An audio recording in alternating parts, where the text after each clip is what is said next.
We have 5 of these lessons that I plan to give on Saturday afternoons. And each lesson, the title says it deals with one issue like foundations, technique, clock, etc. In fact, most of the lessons will deal with a bunch of issues. There's no way to split it all off. There are a lot of things that I'm going to recommend to you that I have forgotten to do dozens of times.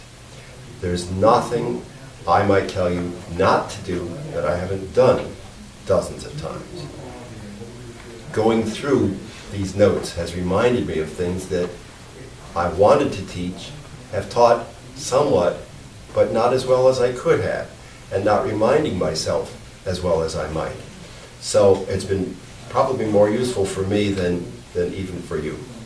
Part of my philosophy, there's no correct way to play, just as there's no, I try to tell my students, they say, well, how should this passage go? If I had to redesign a studio, it would have a big neon sign with the word should and a big through it, because what of the music that we play should go a single possible way? This person put the question to top flight professionals in industries from tech to finance to media, all of whom had serious, if little known, past lives as musicians. Almost all made a connection between their musical training and their professional achievements. It extends beyond the math-music association. Many high achievers told this writer that music opened up the pathways to creative thinking, and their experiences suggest that music training sharpens other qualities: collaboration, the ability to listen, a way of thinking that weaves together disparate ideas, the power to focus on the present and future simultaneously. And there's another one that I would throw in, and that is a kind of personal honesty. It's so common that the student thinks he's prepared for a lesson and walks into a lesson and it's not there. They haven't honestly probed, have I been thinking? Yeah, my teacher's telling me to listen to the harmonies and to be properly prepared and to be aware of everything, but am I not drifting off partway through my practicing? Am I being honest about knowing all the data that I need to know before I play that? And it's the person who, with that amount of musical training, who walks into the presentation that they're supposed to do and has everything together, which just means I need to have practiced a little bit more, doesn't it? Because it didn't all work out this morning. Linda, what did you get? I got number 4. Slow down for potholes in the road and stop for a moose in the road. If you encounter a difficult passage while you're practicing, slow down till you're in the clear. If you're about to make a mistake, hit the pause button, hear it, think it, then hit the play button. I have these that I passed out, and I thought that practicing and teaching practicing is probably the most important thing we can do. So in each one of these 5 lectures, we're going to have people read a few of these. What do you think of it? What am I saying? Oh, it's absolutely correct. Yeah, I always tell my students to build enough space for themselves when they're practicing that they can actually be thinking as they're moving and hit the right note rather than the wrong note. So very similar, and a lot of things that it's so important, because that's that connecting note to note to note to note.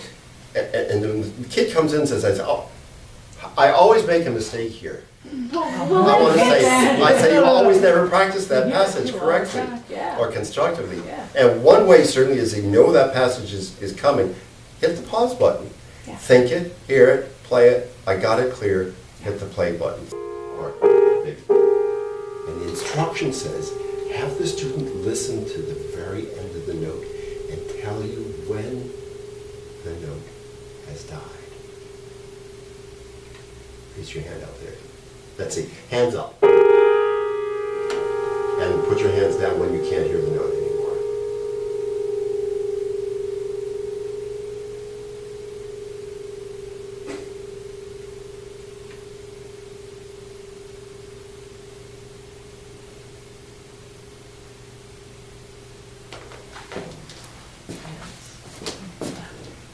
first lesson in legato? Because to play legato means to listen to the end of every note. And we don't listen to the end of our notes very well. So that however I play the note C, oops, I can do a big enough job. Close. The B flat should match the sound to which the C has diminuendo. Because if I'm playing the same volume, even if my touch is perfectly fine, it's not legato because I go boing, boing, and the ear hears those as two separate entities. And I was looking at John Thompson, and I have to confess I always had a feeling that John Thompson thought that's old-fashioned stuff, you know, and all the new series is really what we ought to be doing. Very interesting. He says, since the piano is, after all, a mechanical instrument made up of keys, strings, hammers, and other mundane materials, all our thoughts and emotions must be produced through it by the mechanical action of these mediums in direct communication with our fingers.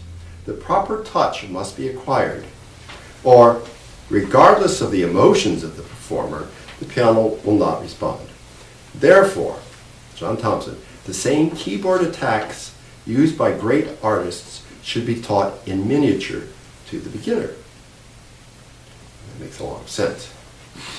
He shows then hand position in middle C, but he talks about phrasing and attack and release and all that. One thing that I kind of wonder about, he has the student at the beginning, here's the hand position. Let's just take one hand at a time, middle C, because you're playing right in the center of the body line. You lined up this way. That's widely accepted, and I'm not sure it's wrong. I'm not sure it's wrong. There might be a better way. What would the better way be if there is one? What might be not ideal about this? Got my fingers lined up with the keys. Here are the keys. I'm lined up with them. The arm is not like the forearm? The forearm is out of alignment. That's right. It could be that we should start up here because we want to avoid this alignment when we can. What do you think is the easiest, and there isn't a single answer, but what do you think is the easiest first skill for a student to learn? D flat major. D flat major. D flat major. That's reasonable. Very In clusters. reasonable. In clusters. Oh, Yeah. why that one? Because it's got the visual two black keys cluster, thumbs both together on F, three black key cluster, thumbs together on C. All right, that has some wisdom, and it's a whole different train of thought than I was going on. Oh, What yeah. about B? I think E major contrary. I do contrary. Yeah, E major Okay. is great. Yeah. I love these It's names. symmetrical. Right. Although I hate playing. What did Liszt The say rock guitar kid. was the It's fun first playing, key? but the B. scale's easy. Huh? Chopin said B major. B major, that's right, major? or F sharp. Okay, so that follows the same concept because Totally you do different the- reason. Okay. Kid walks into the room, first piano lesson, here's the hand position. Crappy hand position for playing C major. C major is the worst scale because you've got five impediments that force us to round the hand into an artificially rounded position. B major, your D flat, I thought maybe you're on the same track because the hand is simply in the position we are born to play. So In I'm this trying to get them to position. use that anyway without going to the knee or the ball. I Right. try to get students to think of that. They walked into the Natural. room in the Yeah. right natural Make position. them sit. William Westney, when he was here and when CSMTA paid all that money for him to do a lecture, he says you should not start by teaching C major. You should be like Liszt. And basically, he didn't say this, but the MAP exams are wrong. We force our kids to start in C major. Yeah. We should have an option because if the teacher is really thinking about opening the hand position, this is a far better hand position than this. Yeah. Wiggle your fingers. Now go this way, wiggle your fingers. That's hard. Yeah, it's hard. Oh, boy, yeah, it's much harder. And the actions are completely different actions. If you consider what's going on when we do this, that this joint is now straight, These guys are curved. And as these guys straighten out, this guy has to curve. So it's totally opposite action. When I do this, everybody's curving together and everybody's straightening out together. It's so much faster and it's so much easier. Years ago, I'll end on this, I had a student, Michael Burkhardt by name, and I can mention the name because when he came to me at Arizona State, he was an organ major, doctoral student, well known already as a choral clinician. And people who are well into church music might know Michael Burkhardt's name. Working on a doctorate in organ, but all the organ majors had to study harpsichord. So in the middle of a lesson, I'm working with Michael's hands, and I touch my hands, my students' hands a lot, working with the hands, and Michael's a tear streaming down his face. I said, Michael, what is it? He said, it feels right for the first time in my life. It feels right. I had loosened, we all have to find a way to work with each student's problems, but I loosened that, which was always tight, and made an enormous difference.